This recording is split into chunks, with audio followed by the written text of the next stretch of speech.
That's me. That's me. The Notorious sports critic, Brent, Reid. Welcome, everyone, to an all-new Downright Sports. I think I just announced who I was, but I'm Brent, Reid, and this is an all-new episode coming at ya. If you've never listened to or seen Downright Sports before, this is a sports show for sports fans, given to you by a sports fan. Downright Sports is without a question the true home for sports fans. It's, I don't work for any newspaper or company, corporation, blah, blah, blah, blah. And yeah, so it's the way sports fans talk. Sometimes we're accurate, sometimes we're not. Sometimes we're ignorant, sometimes we're passionate. That's me. If you look me up in the dictionary, that's not my teeth. I was off last week, kinda. Why did I take last week off? Did I go out of town? I think I went out of town last week. I don't remember. Was last week the first? If last week was the first, then yes, I took last week off. I think. I don't remember. It all runs together. Any case, Draymond Green was like, yo, I don't like your face. Cow! Oh, Jordan Poole is down. Down goes Jordan Poole. And nobody really cared until the video launched. And the video, in all cases of today's day and age, has changed the dynamics for so many people. I mean, not to quote Shannon Sharp, but I'm going to quote Shannon Sharp. Ray Rice still had a job until the video came out. Facts. One day, Ray Rice had gotten in some trouble. Dragging this girl up the elevator. Oh, she was drunk. This looked bad. A couple days later, down goes Mrs. Rice, and then there goes his career because of the video. And you know who's undefeated? TMZ. So if you need proof on anything, just call TMZ. They have video. TMZ actually has footage of me running butt naked through Central Park. Don't believe me? Go to TMZ. I'm sure they do. So is Draymond Green, with Draymond Green hitting Jordan Poole, is that uncommon in sports? No.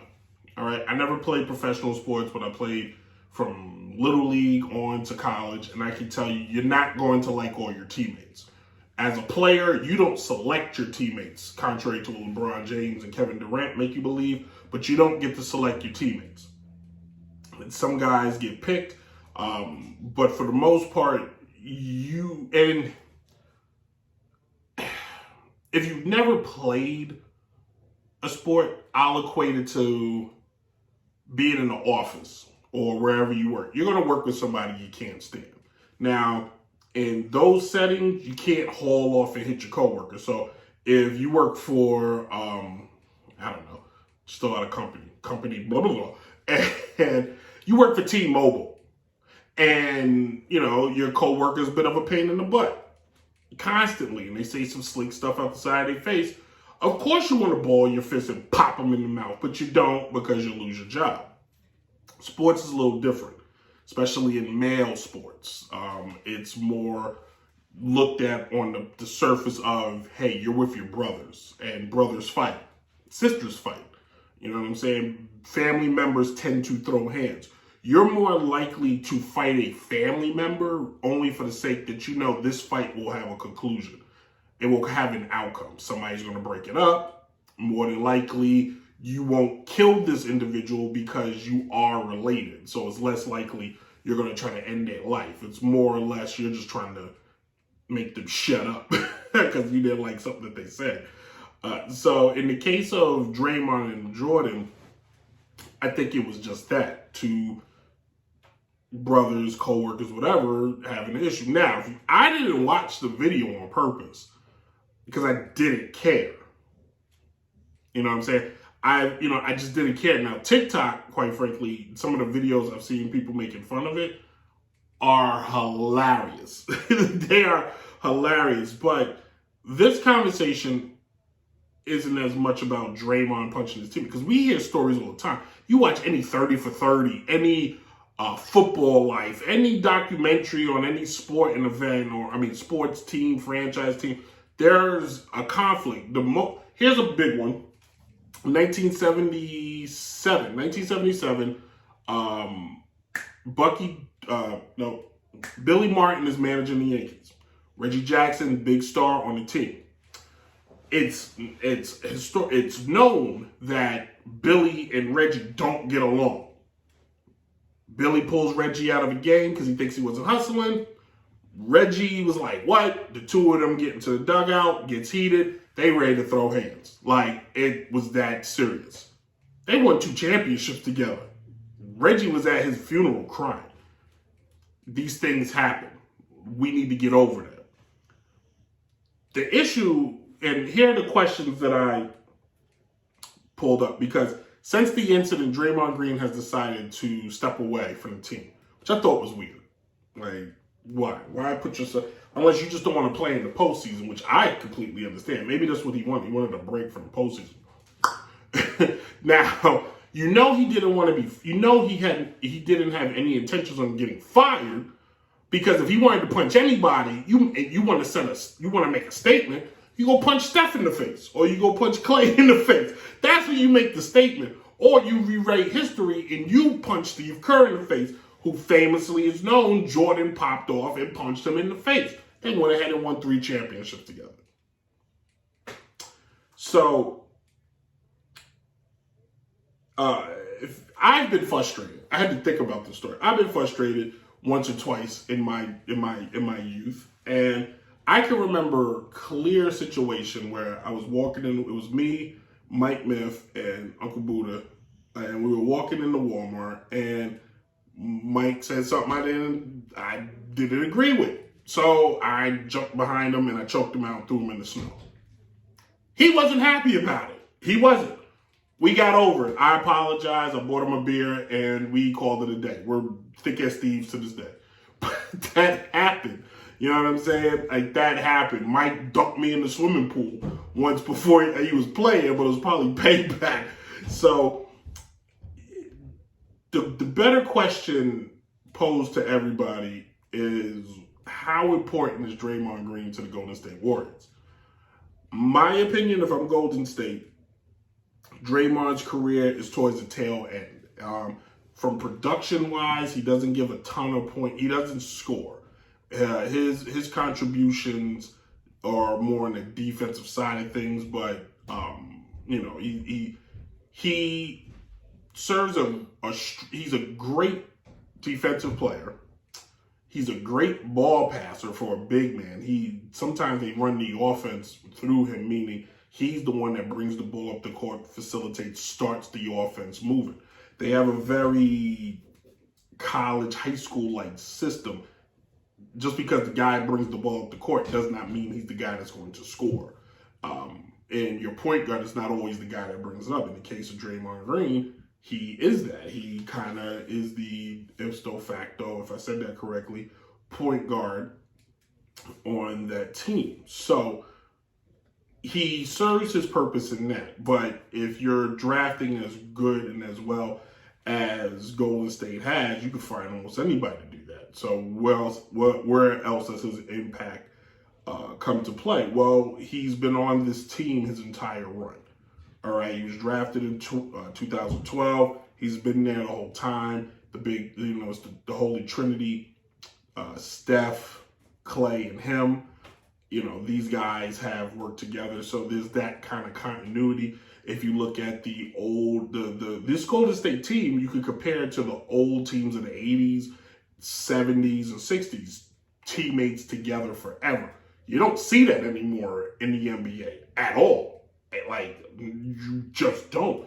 Utah was probably the closest, and they broke that up. Denver, if they don't win in the next couple of years, you could throw that out there. Ben Simmons and Embiid, you just don't see it. The Oklahoma City Thunder could have been that.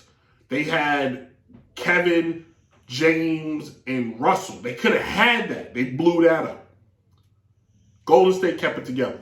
The last team to do that was the Spurs with Duncan, Ginobili, but if you ever played live in the 90s. It was Geno Bealey and Tony Parker. You had that core strength. So there's that I can't think of the word, but it's kind of, he's part of the family. Golden State is it's in his bloodstream. So then you look at his numbers, okay? He consistently plays majority of the season. His shortest season was last year at 46 games. That was his shortest season. He starts almost every game. All right. Now where's he coming in the point total? His most points he's ever scored was 14, and that was 2016. Since then, he's been in the single digits. Defensively, he's consistently around 8 rebounds a game. Assist-wise, he's around 8 assists a game. So he's a first-level role player. You're not going to find a better role player because when you have Steph, when you have Clay, when you have Andrew Wiggins, when you have Jordan Poole, you don't have to worry about the scoring aspect because those guys can handle it. Draymond picks up the slack in other areas. So he has a purpose there, but he's also 32 years old, which in my opinion is not old, being that I'm 4 years older than him. I don't think he's that old, but in the NBA, with guys getting younger, he's got a lot of wear and tear in the body. Is he beyond his prime? More likely, yes. So I believe he is important in multiple ways because don't cut this man. That'd be stupid. But if you could trade him and get something back for him, go for it. Now, what should Golden State do with Draymond Green? I think you keep him. Unless you could trade something for him, you keep him. Because based on what I just read off to you guys, you're not finding somebody that's going to replace that. You're not. Now, you can find somebody that it's rare you find a guy who averages the amount of points he averages, which is low, but gives it back to you in rebounds and assists. You can find a rebounder, but is he going to have almost 8 assists a game? You got starting point guards in the league that don't give you 8 assists a game. He's giving it to you. He's giving it to you. He's going to want to guard your best player. He's the guy that's going to get in the other person's face. I mean, clearly, he gets in his own teammate's face. So you really have to weigh your options here. And the only reason why this is a big deal is because of the stupid video. Outside of that, it's not a big deal. It's not an issue. It's not a problem. Like, let it go. As they said in Frozen, let it go. Let it go. I'm not going to do that. Hurt y'all. But, you're not going to get it. Plus, he's a free agent. You let it play out, see what happens. If anything, maybe trade Jordan Poole. You may get something better back for him. But you look at what his, now, some of the things that you may have to take into account, he may have cost you multiple championships because Kevin Durant couldn't play with him. But as we see, Kevin Durant doesn't like playing with anybody that challenges him in any way because he likes to find his corner and stay there with his hoodie on and just look down and just mutter and all that. Where Draymond's like, look, bro, you're the best player in the world. We ain't got time for you to be playing like you just got better things to do. Like, it was time to work, it's time to work. So, and the final factor, the X factor, the biggest takeaway, or the biggest thing we all need to look into account of, what the Steph Curry say. So if Steph Curry goes to the front office, is like, yo, I need him gone, the Draymond's gone. But if Steph Curry goes to the front office and says, I need Draymond on the court, then, well, Jordan, suck it up, because Draymond ain't going nowhere. Because the ship goes where the captain goes, and the captain of that ship is without a doubt, Steph Curry, the chef, if you will. So believe that. NBA actually starts next week. When's the 18th? I think it's next week. NBA season starts next week. Whoop-de-doo. The real season starts on Christmas Day. I don't know why they just don't push it back and start on Christmas Day. It makes so much sense. This is Downright Sports, everybody. And if you're just tuning in, thank you.